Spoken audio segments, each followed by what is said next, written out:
ప్రగతి channel ప్రేక్షకులకు స్వాగతం. మనం మహాత్మా జ్యోతిబా పూలేకు సంబంధించిన విషయాలను గురించి తెలుసుకుంటున్నాం కదా.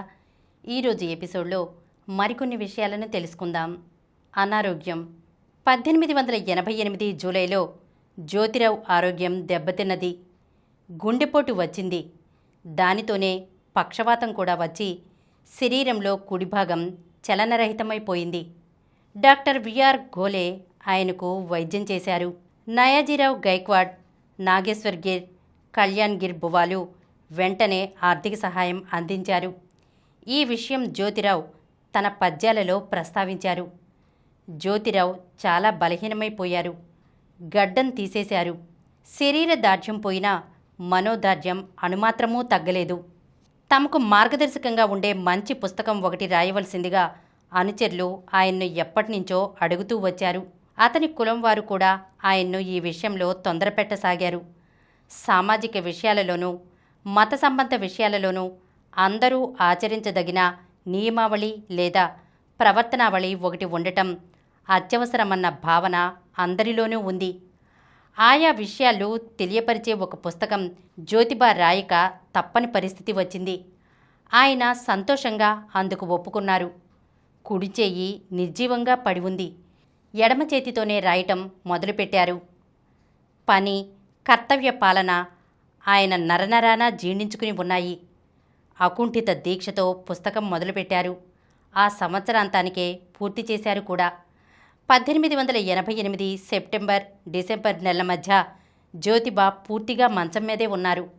ఆ రోజుల్లో జ్ఞానోబాకు ఆయనకు మధ్య నడిచిన ఉత్తర ప్రత్యుత్తరాలు చూస్తే ఆయన ఆలోచనల తీరు అర్థమవుతుంది.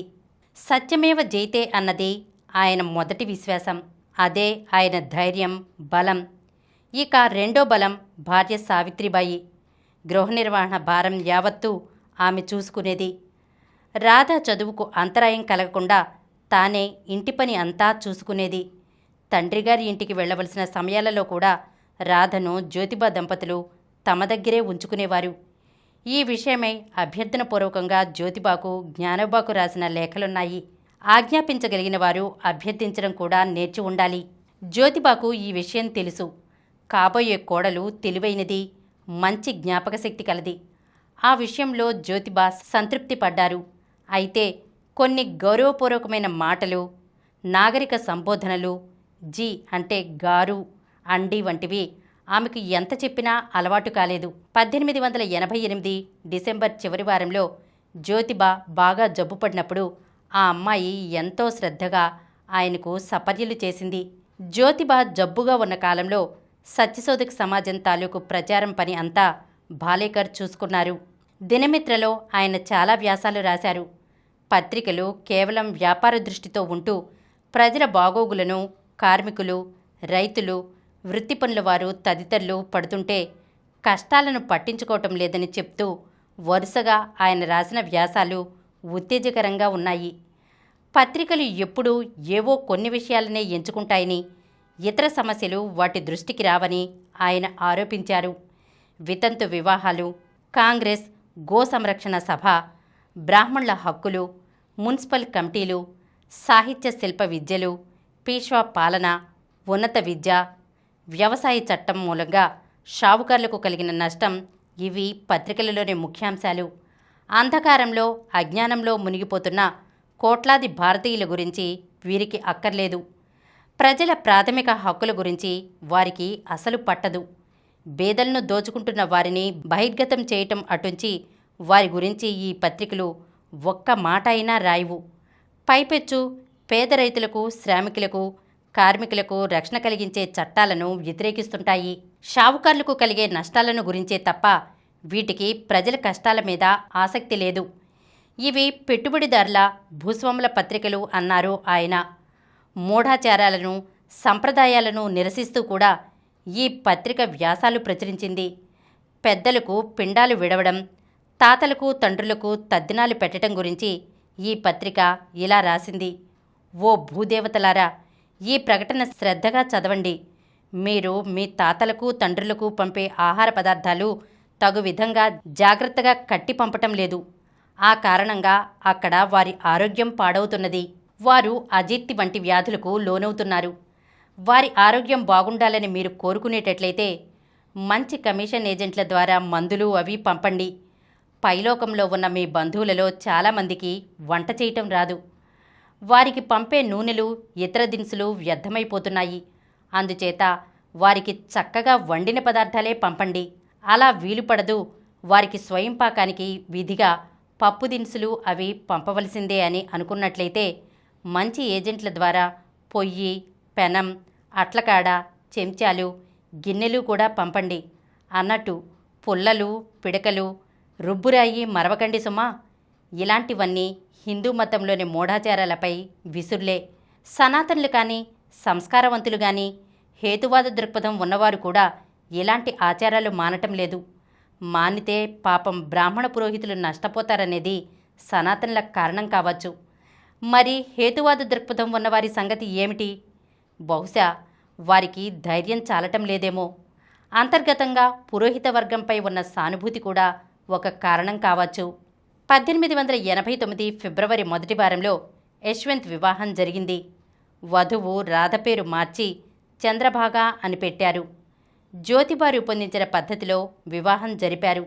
వధూవరులిద్దరూ తమ తమ విధులను నెరవేర్చే ప్రతిజ్ఞలు చేశారు. భారతీయ స్త్రీల విముక్తికి కృషి చేస్తామని, తమ హక్కులను సాధించుకుంటామని సమాజానికి వాగ్దానం చేశారు. అతిథులు, సమాజ పెద్దలు బృందగానంతో వారిని ఆశీర్వదించారు. వేల్సు యువరాజు భారతదేశ పర్యటన సందర్భంగా పూణే పౌరులు 1889 నవంబర్ 2వ వారంలో ఆయనకు ఘన స్వాగతం ఇచ్చారు. అప్పటికే జ్యోతిబా అనారోగ్యంగా ఉన్నారు. జ్యోతిబా అనుచరులు ఆ స్వాగత సత్కారాలలో ఉత్సాహంగా పాల్గొన్నారు. ఇండియన్ స్పెక్టేటర్ పత్రిక అప్పటి ఒక సంఘటనను పేర్కొన్నది. దీనబంధు సార్వజనిక సభ పూణే విభాగం వారి పాఠశాలకు చెందిన 150 మంది విద్యార్థులు యువరాజుకు కనిపించేలాగా ఆయన వెళ్లేదారిలో ఒక ఎర్రటి బట్ట మీద ఒక నినాదం రాసి పట్టుకుని నిల్చున్నారు. మాది ఆహ్లాదకరమైన దేశమని మా అమ్మతో చెప్పండి. అందులో 19 కోట్ల మందికి చదువు లేదని కూడా చెప్పండి. ఈ పంక్తులు యువరాజు, కర్నాట్ ప్రభువు, గవర్నర్, ఇతర రాజోద్యోగులు, ప్రభుత్వాధికారులు అందరూ చదివారు. ఆనందము, ఆలోచన కూడా కలిగించే ఆ రెండో పంక్తిలో అవహేళన ఎంతమాత్రం లేదన్న విషయం కూడా వారు గమనించారు. విద్యావంతులైన భారతీయుల సంఖ్య మైక్రోస్కోప్తో చూడదగినంత స్వల్పంగా ఉన్నదని కలకత్తాలో లార్డ్ డఫరిన్ చేసిన చివరి ఉపన్యాసం వారికి గుర్తుంది. నిరక్షరాస్యులకు చదువు నేర్పే ప్రయత్నంలో ప్రాథమిక విద్యకు ప్రభుత్వ కేటాయింపు చాలా తక్కువగా ఉండటం కూడా అందరికీ తెలిసిందే. ఇంగ్లాండ్ సింహాసనాన్ని అధిష్ఠించిన మహారాణి గారికి వారి ప్రతినిధులను గురించి సూచిస్తున్న ఈ ప్రకటన నినాదం తన ప్రయోజనాన్ని సాధించటంలో విజయవంతమైనదని ఆ పత్రిక రాసింది. ఈ ప్రదర్శన వెనుక ఉన్న సూత్రధారి కృష్ణారావు భాలేకర్. జ్యోతిరావు వారినెంతగా ప్రభావితం చేశారో దీని ద్వారా తెలుస్తున్నది. జ్యోతిబా అనుచరులు అప్పట్లో చేసిన ముఖ్యమైన ప్రదర్శన ఇంకొకటి ఉంది. భారత జాతీయ కాంగ్రెస్కు వారి విస్తృత కార్యపరిధిని గుర్తు చేసే ప్రదర్శన అది. 1889 డిసెంబర్ చివరి వారంలో కాంగ్రెస్ 5వ సమావేశం బొంబాయిలో జరిగింది. ఆ సభకు అధ్యక్షుడిగా ఎన్నికైన విలియం వెడ్డర్బర్న్ బొంబాయిలో ఇండియన్ సివిల్ సర్వీస్ సభ్యుడు. ఆయన అధ్యక్షోపన్యాసం కర్తవ్యోపదేశంగా నిర్మాణాత్మకంగా ఉంది. సారవంతమైన నేల, ఉజ్వలమైన సూర్యకాంతి, నిపుణులైన కార్మికులు, అపారమైన జనశక్తి ఉండి కూడా భారతదేశపు రైతాంగం అప్పుల్లో మునిగి దీనస్థితిలో ఉండటమేమిటి?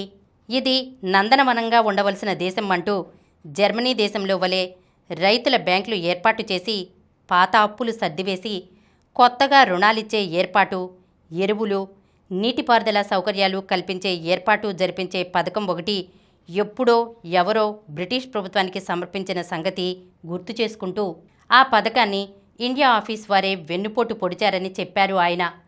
జాతీయ కాంగ్రెస్ ప్రయత్నాలు సఫలమై జాతీయ సంపద వర్ధిల్లి తద్వారా మహారాణి సామ్రాజ్య సంక్షేమానికి పుష్టి చేకూరాలనే ఆకాంక్షతో ఆయన ఉపన్యాసం ముగించారు. కాంగ్రెస్ వారి వినతి పత్రానికి సమాధానంగా చార్లెస్ బ్రాడ్లాఫ్ కాంగ్రెస్ శుభోదయాన్ని తాను దర్శించగలుగుతున్నానని అన్నారు. ఈ సందర్భంలో జ్యోతిబా అనుచరులు ఎండుగడ్డితో రైతు బొమ్మ తయారు చేసి ప్రదర్శించారు. కడుపు లోతుకుపోయి, దవడలు నొక్కుకుపోయి, చింకిపాతలు నడుముకు చుట్టుకుని జీవం లేని కళ్లతో కన్నీరు కారుస్తున్న రైతును వారు సభవారికి ప్రదర్శించారు. దేశానికి వెన్నెముక రైతు. అలాంటి రైతును కాంగ్రెస్ వారు విస్మరించరాదని ఈ ప్రదర్శన సూచిస్తున్నది. రైతు పేదరికాన్ని స్ఫురింపజేసే విధంగా ఉంది ఆ బొమ్మ. రైతు కష్టాలు అర్థం చేసుకుని అతనిని తమతో కలుపుకుని పోరాటం సాగిస్తే తప్ప కాంగ్రెస్ తమ జయం సాధించలేదని, బ్రిటిష్ వారితో పోరాడి తమ హక్కులు పొందే బలం దానికి రాదని అక్కడ చేరిన ప్రజాసమూహానికి తెలియజెప్పడమే ఈ ప్రదర్శన లక్ష్యం. ఇదే వారికి హెచ్చరిక కూడా. ఈరోజు మనం మహాత్మా జ్యోతిబా పూలేకు సంబంధించిన విషయాలను గురించి తెలుసుకున్నాం కదా. వచ్చే ఎపిసోడ్లో మరికొన్ని విషయాలతో కలుద్దాం. ఈ కార్యక్రమం మీకు ఎంతో నచ్చింది కదా. ఇటువంటి మరిన్ని వీడియోల కోసం అనతి కాలంలోనే 20 కోట్లకు పైగా వ్యూస్ సాధించిన సమరం ఛానల్ సమర్పించు సమరం ప్రగతి ఛానల్కు సబ్స్క్రైబ్ చేయండి, లైక్ చేయండి, మీ ఫ్రెండ్స్కి షేర్ చేయండి. అలాగే ప్రక్కనున్న గంట సింబల్ని ప్రెస్ చేయడం మర్చిపోకండి.